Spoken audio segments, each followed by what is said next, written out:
شاہ صاحب کی اس وقت داڑھی مبارک بھی نہیں آئی تھی، بچپن کی اس عمر میں انہوں نے علم دین حاصل کرنا شروع کیا۔ یہاں وادی سون کی عظیم شخصیت شیخ الحدیث علامہ محمد الیاس علوی صاحب رحمۃ اللہ تعالی علیہ، ان کی ذات کا تعارف مجھے شاہ صاحب کی زبان سے ملا۔ وہ بتایا کرتے تھے کہ ایک عظیم استاد سے بھی میں پڑھ کے آیا ہوں، اور ان کی دل میں جو ان کے لیے ہمارے دل میں جو محبت پیدا ہوئی، یہ قبلہ شاہ صاحب کے ہمارے پاس اٹھنے بیٹھنے سے جو ربط قائم ہوا ان عظیم لوگوں کے ساتھ، یعنی وہ علم کے ساتھ اتنے وابستہ اور دوست شخصیت تھے۔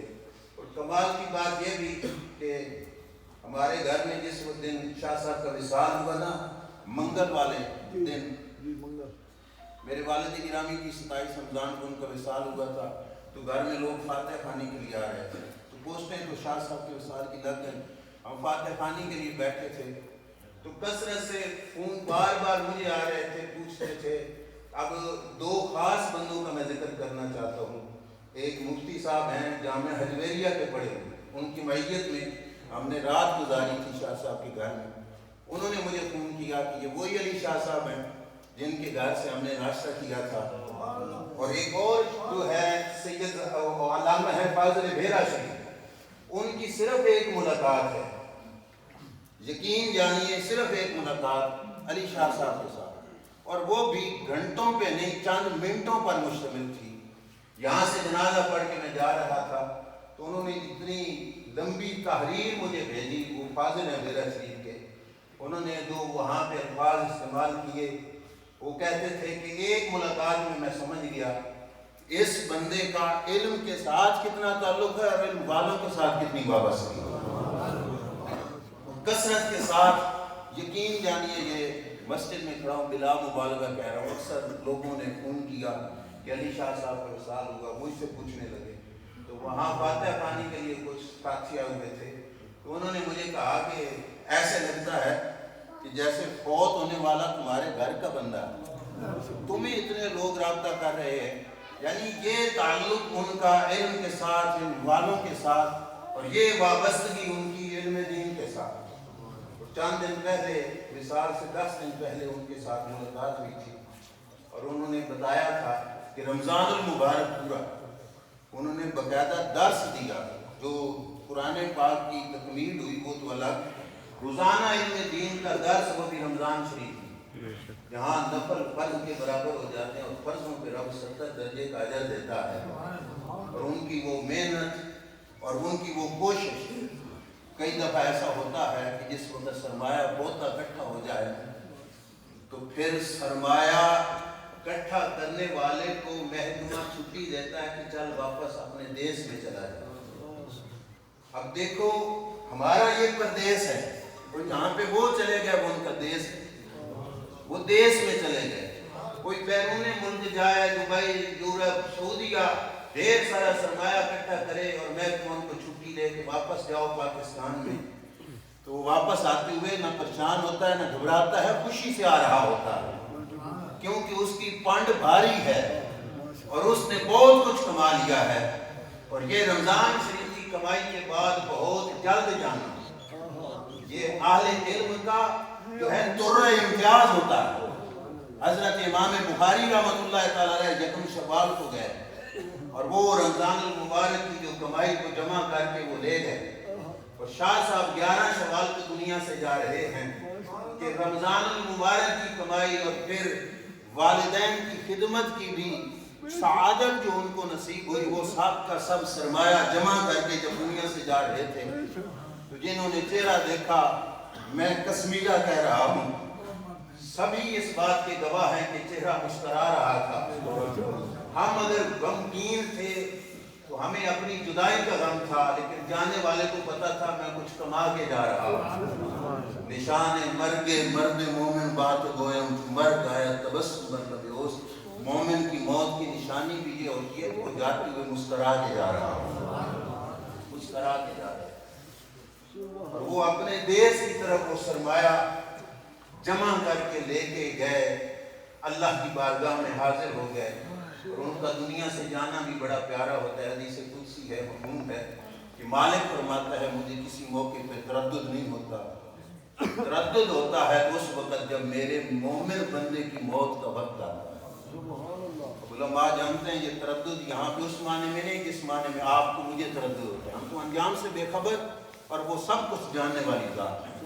صرف یہ کہ دو آپشن رب فرماتا ہے میرے سامنے آ جاتے ہیں جب مومن کی موت کا وقت آتا ہے۔ غور سے سنیے گا کیا لفظ ہے، کہا یکرہ الموت وانا اکرہ مساعدہ، موت انسانی فطرت کے تحت وہ ناپسند کرتا ہے اور میں اس کی ناپسند کو ناپسند کرتا ہوں۔ بہت بڑی بات، دوبارہ سن لیجیے، وہ موت کو ناپسند کرتا ہے اور میں اس کی ناپسند کو ناپسند کرتا ہوں، یعنی میں اس کی مرضی اور رضا کے بغیر اسے مارنا پسند نہیں کرتا۔ اللہ کل شیء قدیر ذات ہے۔ ادھر یہ بھی ہے کہ ایک گھڑی نہ آگے نہ پیچھے، اور ادھر اس کی مرضی کے بغیر مارنا بھی نہیں ہے۔ تو ہمارے استاد محترم حضور اشرف العلماء شیخ الحدیث و تفسیر علامہ محمد اشرف سیالوی رحمۃ اللہ تعالی علیہ فرمایا کرتے تھے کہ رب اس کے سامنے جنت میں اس کا مکان اسے دکھاتا ہے۔ یہاں مٹی کی بنی ہوئی اینٹیں، درمیان میں سیمنٹ، اوپر پلستر، ٹائلیں، اور جنت میں دیکھتا ہے کہ سونے چاندی کی اینٹیں اور مٹی کی جگہ پہ کستوری۔ وہ محل دیکھ کے رب سے عرض کرتا ہے مالک یہ کس کا ہے؟ رب فرماتا ہے بندے یہ تیرا ہے۔ وہ عرض کرتا ہے مولا پھر اے مٹی دے مکان کیوں رکھے، ذرا مجھے پہنچانا اپنے اسی مکان کے۔ مالک فرماتا ہے میرے بندے تیری روح تیرے بدن کے پنجرے میں قید ہے، یہ آزاد ہوگی تو یہاں پہنچ جائے گا۔ وہ بندہ خود کہتا ہے مولا جلدی کرنا اس پنجرے سے آزاد ہے۔ جب وہ راضی ہو جاتا ہے تب رب اپنے بندے کو موت ہو، خود ہی کو کر بلند اتنا کہ ہر تقدیر سے پہلے خدا بندے سے خود پوچھے بتا تیری رضا کیا۔ وقت رخصت ہوتا ہے، قرآن بتاتا ہے اسرائیل یا ایتھا النفس المطمئنہ، اے اطمینان والی جان، اے اطمینان والی جان، ارجعی الی ربک، فرشتہ کہتا چل واپس اپنے رب کی بات کر۔ اب لفظ رجوع کا معنی یہ طلباء بھائی بیٹھے ہیں، علماء کرام جلوہ گر ہیں، رجوع کا مطلب ہوتا ہے جہاں سے کوئی آیا وہیں پہ واپس پلٹ جائے۔ ارجعی الی ربک، گویا فرشتہ بتا رہا ہے میرے اے اللہ کے بندے تیرا کوئی دیس تھا جہاں سے تو یہاں پہ آیا، اور یہ تھا پردیس، چل واپس مالک کی بارگاہ میں دیس کی طرف جا۔ بتاؤ دیس جاتے ہوئے کوئی گھبراتا ہے؟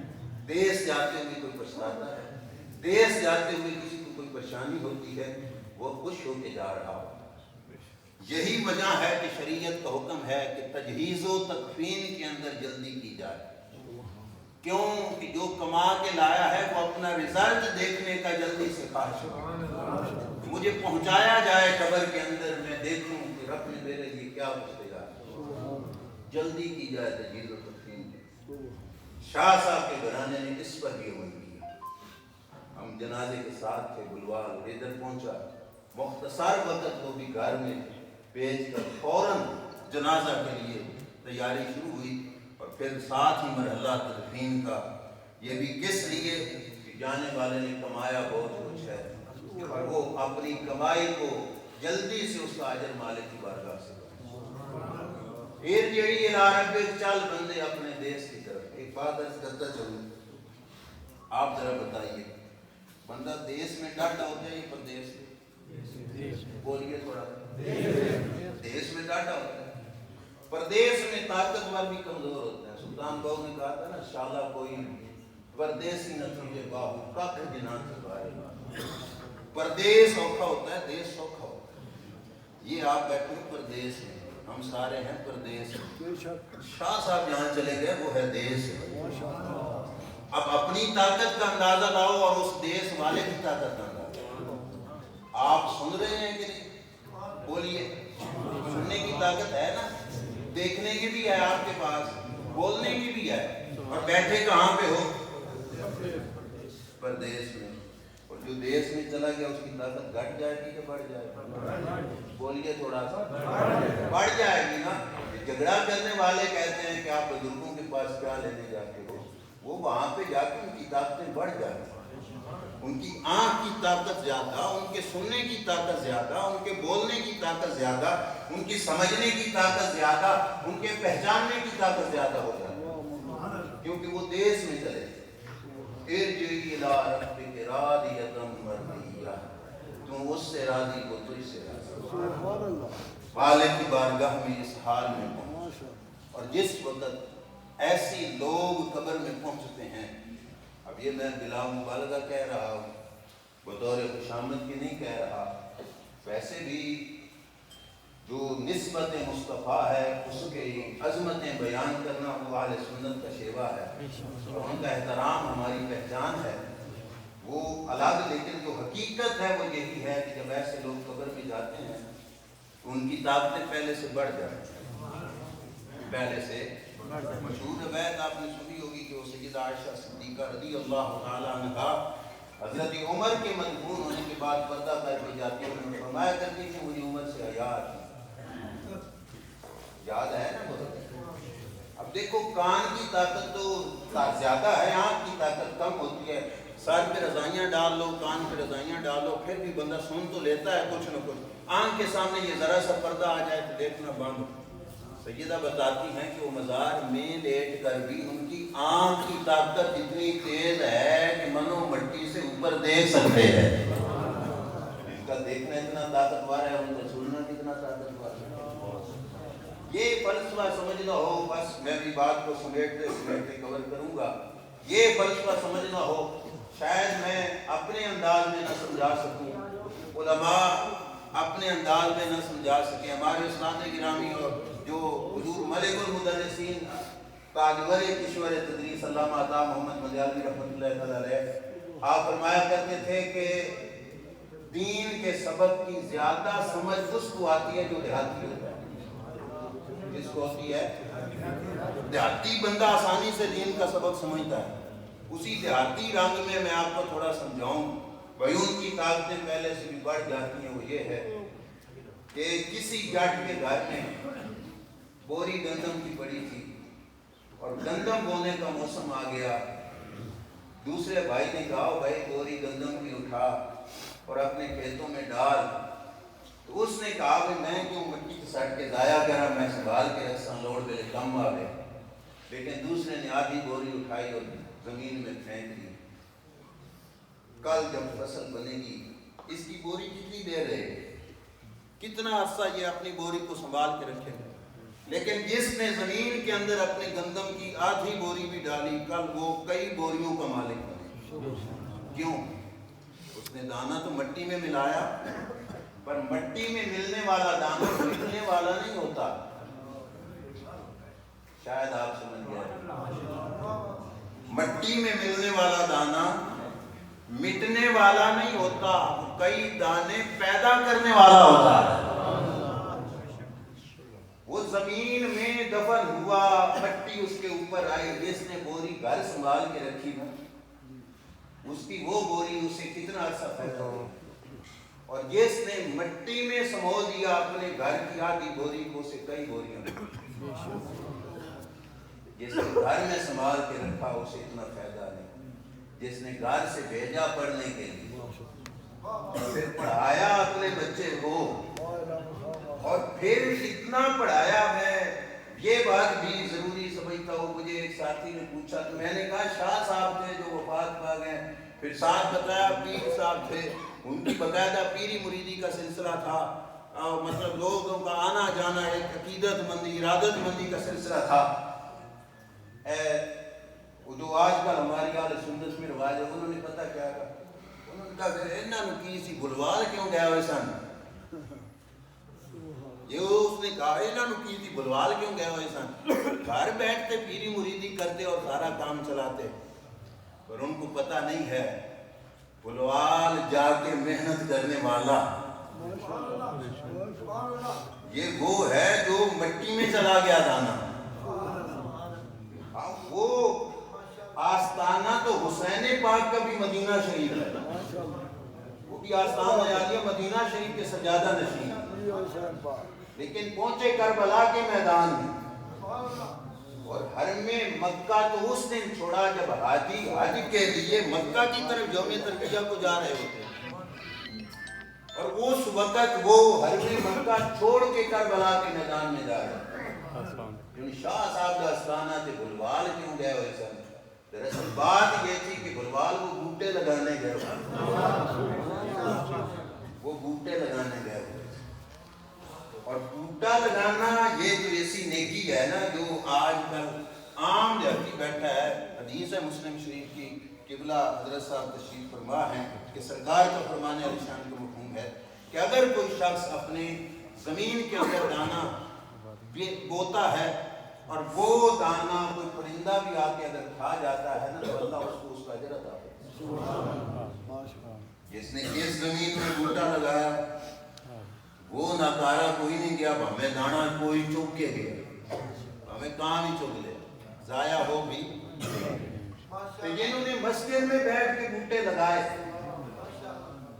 توجہ ہے، مسجد میں بیٹھ کے بوٹے لگائے، یہ مسجد کے امام بھی جلوہ گر ہیں، ان کو پتہ ہے کتنی مشکلات ہوتی ہیں مسجد میں، 5 وقت کی ذمہ دار ڈیوٹی، اور وہاں پہ پابندی کے ساتھ نمازیں بر وقت پڑھانا مشکل ڈیوٹی ہوتی ہے۔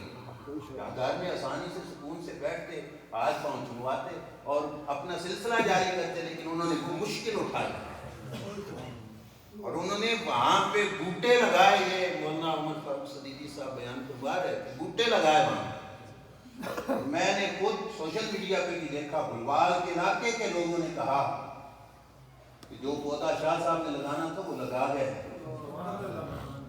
اب دیکھتے ہیں پچھلے کتنی ذمہ داری سے اس باغ کی حفاظت کرتے ہیں، لگانے والے لگا کے گئے، پچھلوں کی ذمہ داری ہے حفاظت کرنا، اور قیمت کا پتہ اسی کو ہوتا ہے جس نے محنت کی، اور پھر ان کے قدر دانوں کو پتہ ہوتا ہے کہ اس بوٹے کو بچانا کتنی محنت۔ سرکار کی رسال پاک کے بعد خلافت پر مسند پر بیٹھے نا حضرت سیدنا صدیق اکبر رضی اللہ تعالیٰ عنہ، تو پہلا آرڈر جو پارلیمنٹ سے گیا وہ کیا تھا کہ لشکر اسامہ کو اپنے کام پہ بھیجو، جہاں حضور نے بھیجا۔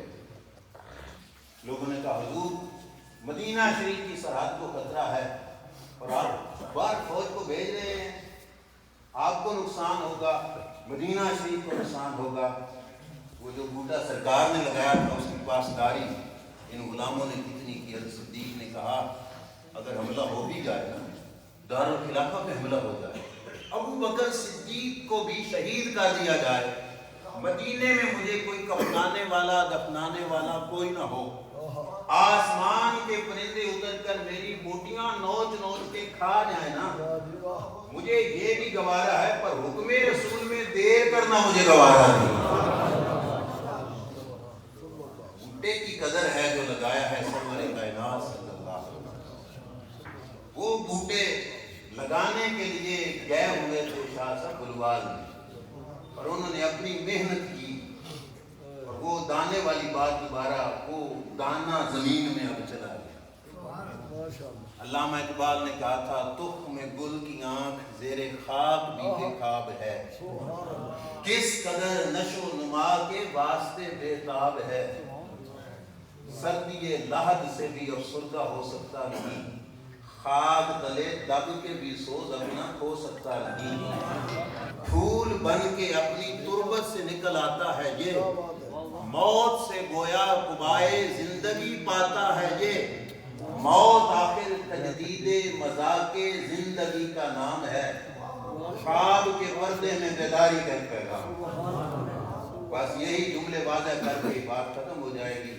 کہا تخم گل، پھول کا بیج زمین میں پھینکنا وہ مٹتا کوئی نہیں ہے، مٹتا کوئی نہیں ہے، زیر خاک بھی بے خواب ہے، مٹی میں دب کر بھی جاگ رہا ہے، خاک تلے دب کر بھی سوز اپنا کھو سکتا ہے۔ وہ زمین میں چلے گئے پر ان کے دل میں جو سوز ہے وہ وہاں پہ بھی موجود۔ سردی لحد سے بھی افسردہ ہو سکتا ہے، لحد کی گرمی لحد کی ٹھنڈک جو بھی ہے کوئی افسردگی نہیں، پھول بن کے اپنی تربت سے نکل آتا ہے۔ ان کی مزار رنگ لائے گی یقیناً، پھول بن کے اپنی تربت سے نکل آتا ہے۔ سال ہا سال گزر جائیں گے، صدیاں بیت جائیں گی، زمانہ یاد کرے گا کہ جوانی میں ایک سید زادہ دنیا سے گیا اور مختصر عمر میں اس نے کتنا کام کیا۔ آج زمانہ جانتا ہے مولانا عبدالعزیز پرہروی رحمۃ اللہ تعالیٰ علیہ، پھول بن کے اپنی تربت سے نکل آتا ہے یہ، موت سے گویا قبائے زندگی پاتا ہے یہ۔ کہا تم نے سمجھا مر گیا؟ کہا نہیں، ان کو تو زندگی کی ایک نئی واسکٹ مل گئی، زندگی کا ایک نیا پیراہن مل گیا، زندگی کا ایک نیا لباس مل گیا۔ اور علامہ نے کبھی بھی نہیں سمجھا کہ موت آخر تجدید مذاق زندگی کا نام ہے۔ کہا ایسے لوگوں کی موت کیا ہے؟ تجدید کا معنی ہے نیا، اور مذاق کا معنی ہے لذت، ٹیسٹ، ذائقہ۔ موت آخر تجدید مذاق زندگی کا نام ہے۔ کیا بات ہے! کہا موت تو زندگی کی ایک نئے ٹیسٹ کا نام ہے، موت تو زندگی کے ایک نئے ٹیسٹ کا نام ہے۔ پنجابی میں کہوں تو یعنی موت زندگی کی ایک نئی چس ہے، موت زندگی کی ایک نئی چس ہے۔ اور یہ وہ لوگ جن کو نصیب ہوئی اور وہ بھی شہادت کی موت، وہ لے کر دنیا سے گئے۔ کہا خواب کے پردے میں بیداری کا ایک پیغام ہے، سونے والا تو سو گیا، پچھلوں کو جگا گیا، پچھلوں کو جگا گیا، بعد والوں کو جگا، ہمیں سبق دے کے گئے۔ او بھائی جیتے بھی یوں ہیں اور دنیا سے جاتے بھی یوں، جینے والے یوں جیو کہ دنیا پہ کچھ ایسا کر کے جاؤ کہ زمانہ یاد کرے کہ کچھ وقت اس نے دنیا میں گزارا، کچھ ٹائم اس نے زندگی کا اس کائنات کے اندر، اس دنیا کے اندر گزارا ہے۔ اور جتنا وقت انہوں نے مختصر سا گزارا، ان کے 30 سال شاید ہمارے 60 سالوں سے بھی زیادہ ہوں، 90 سالوں سے بھی زیادہ ہوں، جو محنت انہوں نے فرمائی۔ اور اس محنت کی شاہ صاحب 30 سال 6 مہینے عمر تھی، 30 سال اور 6 ماہ۔ یہ تو انہیں کو پتا ہے نا جن کے جگر کا ٹوٹا ان سے جدا ہو، ان کو تو ایک دن کا پتا ہے۔ 30 سال اور 6 مہینے کے وقت میں کیا کیا کیا انہوں نے کہا۔ یہ اسٹیج پہ جلوہ گر ہو، اس دن تو زیادہ بہت زیادہ علماء جنازے میں وہ اس بات کی گواہی تھے کہ فلاں مدرسے میں بھی علی شاہ گیا، فلاں میں بھی گیا، فلاں میں بھی گیا، فلاں میں بھی گیا۔